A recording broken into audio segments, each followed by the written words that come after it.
Ladies and gentlemen, welcome back to the channel. Today we're going to be talking about everybody's favourite thing, transfer rumours, transfer news and what to expect from Celtic in the coming transfer window. The season's officially done, as we know. Celtic 9 in a row champions. We're going to be starting the next season, God knows when, but the transfer window, as far as we all know, will go on as normally planned. It will be in the same time period. We'll have the same resources, it seems, to sign our players. But it's going to be a weird one because, of course, there's no telling when this season will start. There's no telling if it will be August time that we get back to playing Scottish Premiership football. Of course, a lot of the teams in Scotland rely solely on gate money to get a lot of their income. And right now, we don't know when fans will be allowed back into the stadiums. We don't know when crowds will be allowed at football games. So, I mean, there's no telling of where this is going to go, what's going to happen, but we can discuss potentially what's going to happen with Celtic. And today we're going to be going over the 5 areas that I feel like Celtic should try and strengthen in the summer transfer window. Now, this is the first time I feel like in the past few years that I've done YouTube that it has been genuinely difficult for me to sit down and do this. It was hard for me to pick 5 individual positions where I feel like Celtic need to improve. Right now, our squad, I think, is the best it has been in a very long time. I think Neil Lennon has got a tremendous team put together right now. A couple of fantastic signings from him in last summer that has made this team, challenging in Europe, and it's made the team, of course, far away leaders at the top of the Scottish Premiership table. So how much improvement do we actually need? I would probably suggest not a lot.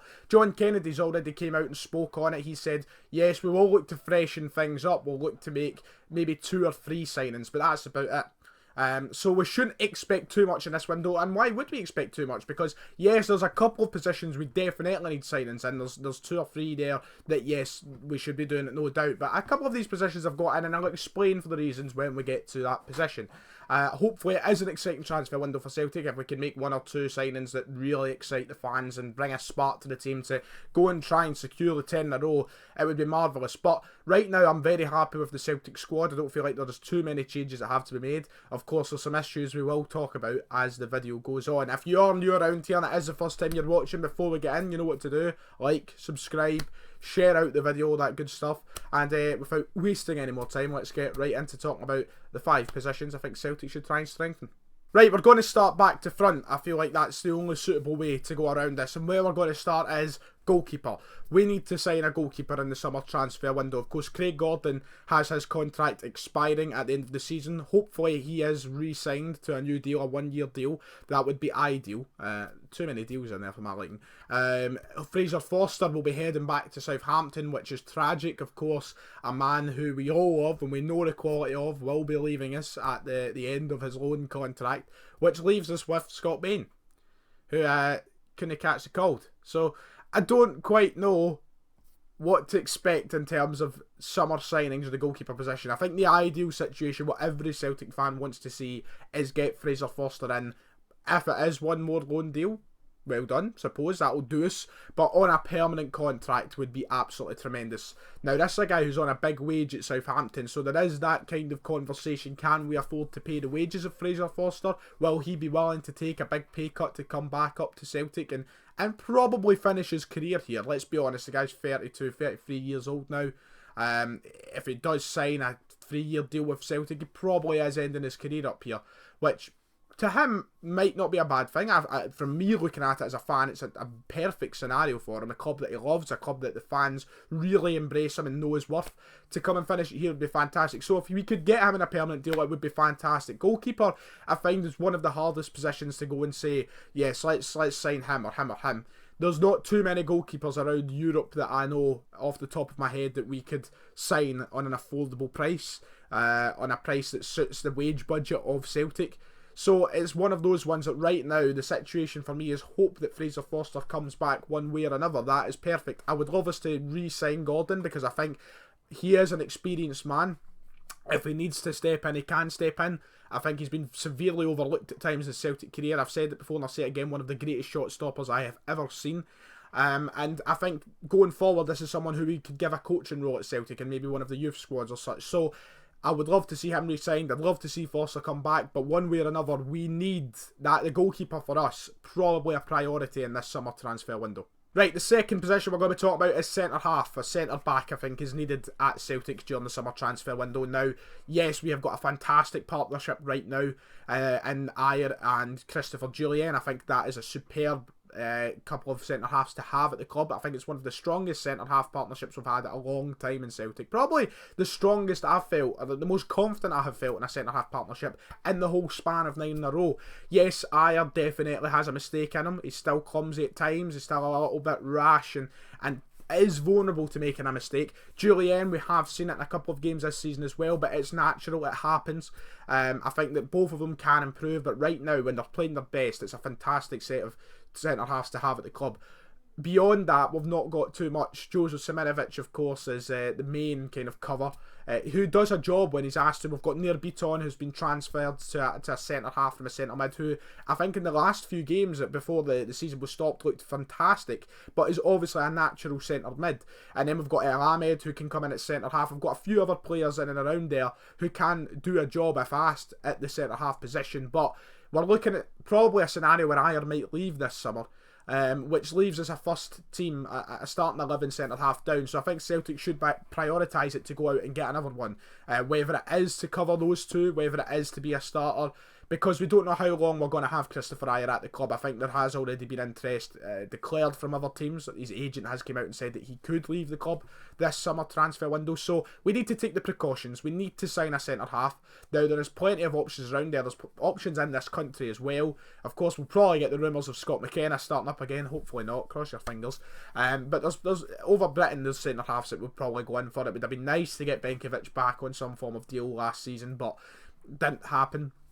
Could happen next year if Brendan Rodgers doesn't have plans for him at Leicester.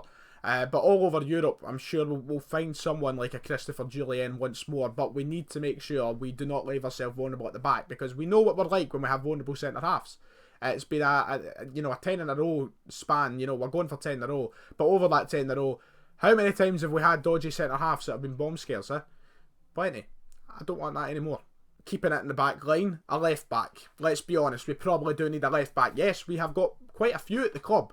We've got Bolly Bolingoli, we've got Greg Taylor, we've got Johnny Hayes. Johnny Hayes' contract is up at the end of the season, and I hope to God we do extend his contract. I feel like that should be prioritised out of the people who are, Craig Gordon himself pretty much, whose contracts are expiring at the end of the season. I would love to see Johnny Hayes come back even on a 1-year deal and be here for 10 in a row. I think he's been a fantastic servant since joining Celtic, and I know he's a very split opinion, but people know my opinion on Johnny Hayes. I think he's a workhorse, I think he gives it his all, and I think he is quite a good guy to have around the club, and I would love to see him extended, but he's not a starting left back. Neither is Bolly Bolingoli, and Greg Taylor, as much as I like, has had his criticisms and probably can be replaced. Let's be honest. People are talking about perhaps maybe cashing in on Bolly Bolingoli this summer transfer window after a season which hasn't been full of ups for him. He's been unlucky, he's been in and out with injury, he's not really had a run he did at the start of the season. He looked okay against Rangers, but then we quickly seen he wasn't maybe up to the fee that we paid. I feel sorry for him. I want to see him get another chance, but maybe another left back wouldn't hurt. There's a lot of talks about us signing Aaron Hickey from Hearts, which for me isn't someone who, if you asked off the top of my head, I'd say let's go and sign him, but he wouldn't be a bad player to bring into the club. He's very young, he's been linked with top moves to clubs like AC Milan, for goodness sake. He's clearly a guy who has a lot of potential, and if you're looking for someone to step up and be the new Kieran Tierney as everybody wants, he could potentially be him. He's still very young, and he could do a 2-3 year run at Celtic and become a player similar to Kieran Tierney. It's pretty hard to get to that level. Kieran Tierney was a remarkable left back and rightly got his move to Arsenal through the way that he played football, but Aaron Higgins not a bad suggestion. But we do need a left back, I think, if we want position by position, strong starting 11. Left back is one of the areas that we do need to build on, let's be quite honest. I do want to see Greg Taylor get more time at the left back position, because I think we've seen glimpses of him be a fantastic left back. Few people have been harsh on him. And I think we can get a lot more out of him.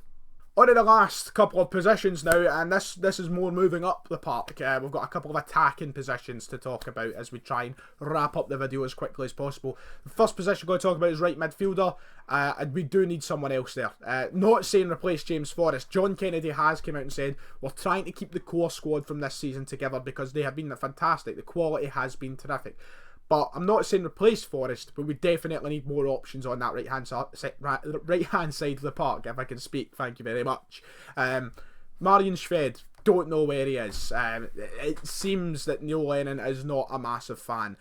I know we can move people out right. We've seen Ryan Christie go over there a couple of times, and we have seen other players come on when Forrest hasn't been playing on the right, but James Forrest does need cover. James Forrest is getting on. You know, he's not anywhere near like done. He's 29 or something, and still an incredibly gifted player. He's still really good. We know that. He's one of Celtic's top players and has been throughout this whole 9-in-a-row campaign, but we need more options than just James Forrest. There is times where Forrest is inconsistent. There is times where Forrest dips a little bit, and I feel like he needs a bit up the backside. And we need to do that by bringing in competition for that spot. Because it's not going to be Shved. We've got to deal with that reality. As much as we all say release Shved and we want to see Shved get a chance, he's not going to get it. I think that's past. He's a guy that was brought in by Brendan Rodgers, not Neil Lennon. And I don't think he's going to get a chance anytime soon. He got about 10 minutes against Clyde. That says it all. It really should have started that game against Clyde when you think about it. But we need another right-hand sided player going forward. I feel like we do need more depth, more options there. And to dip in and spend a little bit of money wouldn't hurt. I don't think we're going to go for someone who would necessarily replace Forrest, as I've already said. But, you know, there's a severe lack of quality on that right-hand side when we move forward. For natural right-hand sided players. Yes, we can move Christie over, who's a great player, but he's meant for the middle of the park, not the right-hand side. So to bring somebody in would be great. Didn't realise how long I've actually been talking in this video, so we're going to quickly fly through the last position, and I've had to go with the left-hand side of the wings as well. Left midfielder would be fantastic, because we've not once again got a lot of depth. Mohamed El Yunusi will be leaving at the end of the season, as he is also on loan from Southampton. Would be great if we could bring him back on whatever way that was possible, transfer, loan, whatever. I really love Mohamed El Yunusi. I think he's a fantastic, gifted player. I think he's shown a lot of quality, especially in European games this season. And he's a really, like, you know, he's a Premier League calibre player. He really is. But we need someone there. We've only got really Mikey Johnson behind him, who, yes, at the start of last season looked terrific, looked absolutely fantastic. Then he got injured, and El Yunusi came in and replaced him. But since Johnson came back from injury, hasn't quite looked the same. And maybe he's just trying to get back to, you know, that kind of level. Maybe he's just stuttering to get there. Still an incredibly young player, of course, a lot of potential, and someone who will go on to probably have a decent career at Celtic. But we need quality. We need quality now, not for the future, for now. And I don't know if Johnson's necessarily going to give us that. The last time I seen Johnson play, off the top of my head, was St Johnson, when Lennon told him to, you know, bugger off, in lack of a better word. So I don't know, we need someone else over there. Yes, once again, we can see McGregor go over to the left. We've seen Edouard drip onto the left sometimes as well. But natural, you know, position players is what you're looking for in a strong football team. And I feel like we do need to bring in a left midfielder of some calibre. James McLean, anybody? Nah, I'm joking. But we need to bring in someone who is a natural over on that left-hand side. If we could get a left-hand side and a right-hand side player in this transfer window, it'd be marvellous. If I get the attacking power, we've already got attacking power. That's what I'm talking about. That does it then. That's it for the video. If you have enjoyed, you know what to do. Make sure to hit like, subscribe and all that good stuff. Share the video amongst your friends and get the views and sub count going up during this time of no football. That would be fantastic of you. Let me know where you think we need to improve. Let me know what players that you think would be good to sign during this transfer window. I will do a lot of people have requested that I do a video talking about players we should sign, specific players in those positions. I'll try and wrangle a wee video together. Wrangle, is that a word? That is a word, isn't it? I'll try and get a wee video together doing that as well. But for now, that's the 5 positions I feel like we need to improve in this summer transfer window. And I'll see you all next time.